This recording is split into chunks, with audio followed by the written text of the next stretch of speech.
আজকের আলোচ্য বিষয় যে আজকের পত্রিকা বাংলাদেশ প্রতিদিনের আজকে নিউজ উঠে এসেছে যে পুলিশের সক্ষমতা বাড়াতে চাই, পুলিশকে আধুনিক করে সক্ষমতা বাড়াতে চান বলে জানিয়েছেন স্বরাষ্ট্রমন্ত্রী আসাদুজ্জামান খান।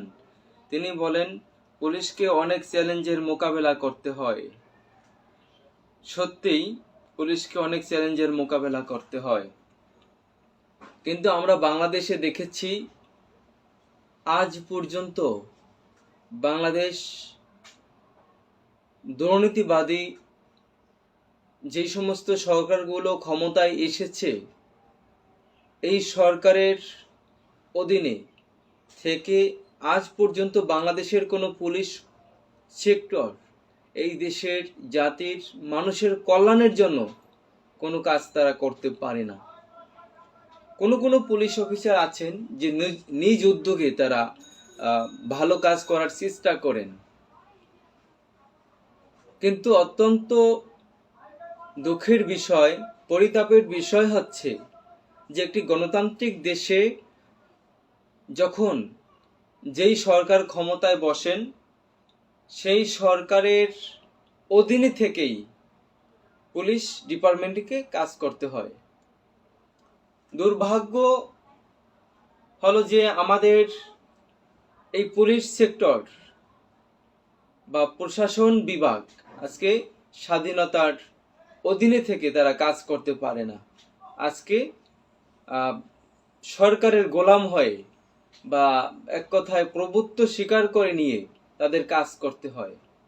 বিশেষ করে যখন যে সরকার ক্ষমতায় আসেন, তাদের কর্তৃত্ব নেতৃত্ব বা তাদের মদদেই তাদের চলতে হয়। আইনি প্রক্রিয়ায় বা আইনের যে ধারা আছে, সেই ধারা মোতাবেক তারা এই দেশের জন্য তারা কাজ করতে পারে না, তাদেরকে শিকল দিয়ে বেঁধে রাখা হয়েছে।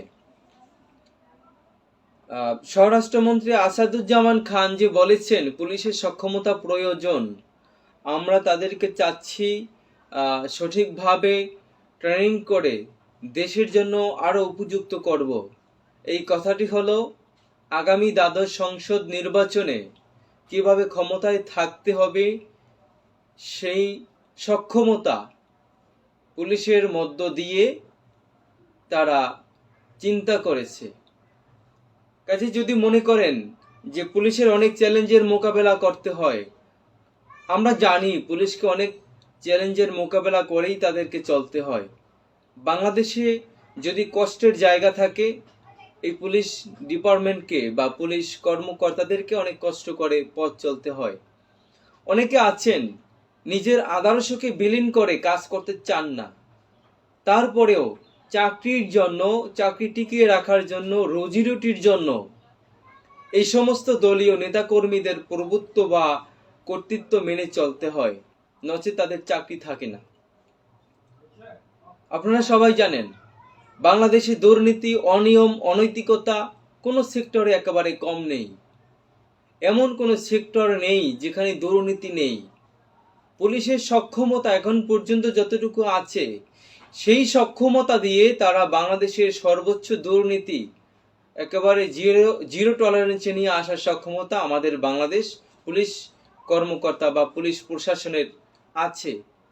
কিন্তু এই ক্ষমতা থাকা সত্ত্বেও কেন তারা আজকে দুর্নীতির সাথে জড়িত? নিজেরাই পুলিশ ডিপার্টমেন্ট নিজেরাই আজকে অবৈধ কর্মকাণ্ডের সাথে অহরহ জড়িত। সর্ব জায়গায় আমরা দেখতে পাচ্ছি, এমন কোন সেক্টর নেই যে পুলিশ দুর্নীতি না করে। আজকে সিন্ডিকেট কোথায় নেই? আজকে যেখানে দুর্নীতি আছে সেখানে পুলিশ ডিপার্টমেন্টের হাত আছে। কোন সেক্টর বলবেন? এমন কোন সেক্টর নেই যেখানে এই পুলিশ ডিপার্টমেন্টের হাত নেই। এমনকি অবৈধ কাজেও তাদের মদত আছে। বিশেষ করে আপনার যে নেশাদ্রব্য, যতগুলি অবৈধ কাজ আছে, তারপরে আপনার দুর্নীতির মন্ত্রী পরিষদের দুর্নীতি, আপনার সচিবালয় দুর্নীতি, ইউনিয়ন পরিষদের দুর্নীতি, ব্যবসায়িক সেক্টরে দুর্নীতি, শিক্ষা প্রতিষ্ঠানে দুর্নীতি, মেডিকেল সেক্টরে দুর্নীতি, আপনার প্রত্যেকটা সেক্টরে দুর্নীতি। এই দুর্নীতির সাথে প্রত্যেক জায়গায় প্রত্যেকটি সেক্টরে এই পুলিশ ডিপার্টমেন্ট জড়িত। আপনারা সবাই জানেন যে এর আগে যতগুলি তদন্ত হয়েছে, আওয়ামী লীগের এই শাসন আমলে যতগুলি তদন্ত হয়েছে, অপরাধী ধরা পড়েছে, প্রত্যেকটি অপরাধের সাথে পুলিশ জড়িত ছিল। তো আমরা বলতে চাই যে আগামী দ্বাদশ সংসদ নির্বাচনকে কেন্দ্র করে স্বরাষ্ট্রমন্ত্রী আসাদুজ্জামান খান বলেছেন যে আমাদের পুলিশ ডিপার্টমেন্টকে আরো শক্তিশালী করতে হবে। তার মানে আপনারা জানেন 2008-এর নির্বাচন, 2014-এর নির্বাচন এবং 2018 সালের নির্বাচন তারা পুলিশ বাহিনী দিয়ে ক্ষমতায় বসেছে। এককভাবে তারা পুলিশকে ব্যবহার করে, প্রশাসনকে ব্যবহার করে তারা ক্ষমতায় বসেছে। আওয়ামী লীগের অসংখ্য নেতাকর্মীদের ভাষণ বা বক্তব্য ভাইরাল হয়েছে যে দল ক্ষমতায় যদি রাখা না যায় তাহলে আপনাদের পাত্তা থাকবে না। টাকা পয়সা বা দুর্নীতি যে করেন, এই টাকা পয়সা বা দুর্নীতির চিন্তা আগে করবেন না, আগে শেখ হাসিনার নেতৃত্বে দলীয় ক্ষমতার মাধ্যমে আপনার রাষ্ট্রীয় ক্ষমতায় বসার চেষ্টা করেন। যদি করতে না পারেন, আপনি টাকা পয়সার দূরের কথা, আপনি নিজেই পালাই যে যাইবেন সেই সুযোগও থাকবে না। তো এমন বক্তব্য আপনারা মিডিয়ায় শুনেছেন, বিভিন্ন পত্র পত্রিকায় উঠে এসেছে।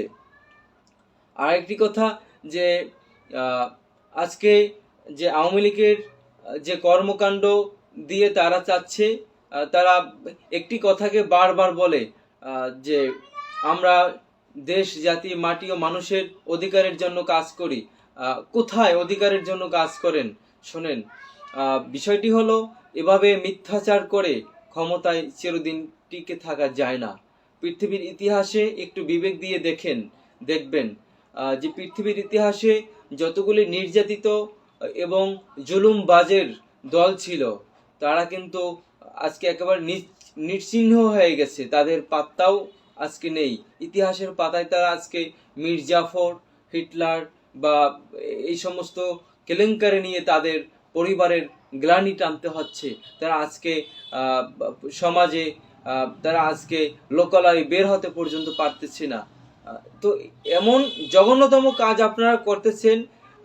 মনে রাখবেন আপনাদের উত্তরসূরি যারা আসবে, ভবিষ্যৎ প্রজন্ম যারা আসবে, আপনাদের এই পরিবারের লোকগুলো, আপনাদের উত্তরসূরি যারা আসবে তারা কিন্তু লোকালয়ে মুখ দেখাতে পারবে না। এমন জঘন্যতম কাজ আপনারা তৈরি করেছেন। আপনাদের অসংখ্য নেতারাই কিন্তু আজকে বলতে বাধ্য হয়েছে যে আজকে আমাদের দলীয় যে কার্যক্রম শুরু হয়েছে বা চলতেছে এটা কোনো আদর্শবাদী বা বিবেক সম্পন্ন মানুষের কাজ হতে পারে না। সুস্থ মন মস্তিষ্ক দিয়ে যদি একটি রাষ্ট্র পরিচালনা করা হয় তাহলে এই রাষ্ট্রে আমাদের কোনো স্থান অন্তত থাকবে না। তো এটা আপনাদের নেতারাই বলছেন বা বলতেছেন। আপনারা কিছু কিছু উন্নয়নের কথা বলে জাতিকে ভুল পথে পরিচালিত করার চেষ্টা করেন। বিভিন্ন সময় উন্নয়নের কথা বলে আপনার অবৈধভাবে যে আপনারা সরকারি ক্ষমতায় বসে আছেন, রাষ্ট্রীয় ক্ষমতায় বসে আছেন, এটাকে দামাচাপা দেওয়ার জন্য একটার পর একটা ইস্যু তৈরি করে আপনারা জাতিকে বিপদে ফেলছেন। এটা কিন্তু জাতি আজকে স্পষ্ট বুঝছে এবং বুঝতে পারছে। কাজেই আপনাদের যে নেতৃত্ব, কর্তৃত্ব, একক যে শাসনের চিন্তা ভাবনা করতেছেন এটি বেশি দিন টিকবে না। আজকে যেই অন্যায় প্রতিবাদ করুক তাকেই গুম খুনের শিকার হতে হচ্ছে, তার পরিবারকে নির্যাতিত হতে হচ্ছে। আমার পরিবারও আজকে হুমকির মুখে। আওয়ামী লীগের অসংখ্য বড় বড় নেতৃবৃন্দ যারা আছেন নানানভাবে তারা আমাকে অভিযুক্ত করতেছেন যে আপনি এই সমস্ত আলোচনা থেকে বিরত থাকেন, নচেত আপনার অবস্থা খুব খারাপ হবে। আসলে দেশের কথা বলতে গিয়ে যদি আমার অবস্থা খারাপ হয়, এটা এটা আমার বলার আর কিছু নেই। মুক্তিযুদ্ধ যারা করেছিলেন, দেশের স্বাধীনতার সপক্ষে যারা কাজ করেছিলেন, ভাষা আন্দোলনের সাথে যারা নেতৃত্ব দিয়েছেন এবং সপক্ষে যারা কাজ করেছেন, তাদেরও শত্রুতা এভাবে করা হয়েছিল, বিরোধিতা এভাবে করা হয়েছিল, তাদের পরিবারকে বন্দি করে রাখা হয়েছিল, একেবারে নিঃশেষ করে দেওয়া হয়েছে অনেক পরিবারকে। তো আমাকে বা আমার পরিবারকে হুমকি দিয়ে কোনো লাভ নেই। আজ আমার বরিশাল বিভাগ থেকে একটি বার্তা এসেছে যে আহ, ছাত্রলীগ এবং আওয়ামী লীগের নেতাকর্মীদের পক্ষ থেকে একটি বার্তা এসেছে যে আমি যেন এই সমস্ত আলোচনা থেকে বিরত থাকি। যদি না থাকি তাহলে আমার পরিবার বা আমার অবস্থা খুব খারাপ করে ফেলবে। তো এটি আসলে গণতান্ত্রিক একটি দেশে এভাবে কথা হওয়ার ছিল না, বা আমরা আশা করতে পারি না, আমাদের দেশের মানুষ এই প্রত্যাশা করে না। তো আসাদুজ্জামান আহ, যে আসাদুজ্জামান খান যে বলেছেন স্বরাষ্ট্রমন্ত্রী, আহ, আমি আহ, আসলে তারা কোন পক্ষে পুলিশ ডিপার্টমেন্টকে আরো শক্তিশালী করতে চায় তা আমরা ভালো করে বুঝেছি। যে আগামী দ্বাদশ সংসদ নির্বাচনকে কেন্দ্র করে এখনই তালমাটাল শুরু হয়ে গেছে, নানান পরিকল্পনা শুরু হয়ে গেছে। আন্দোলনকে দামিয়ে বা থামিয়ে দেওয়ার জন্য আপনার নানান ধরনের ইস্যু তারা তৈরি করতেছে। ইস্যু দিয়ে আর কোনো ইস্যুতে কাজ হবে না। কাজেই এবার আপনারা ক্ষমতায় আবারও আসতে পারেন, কিন্তু জাতির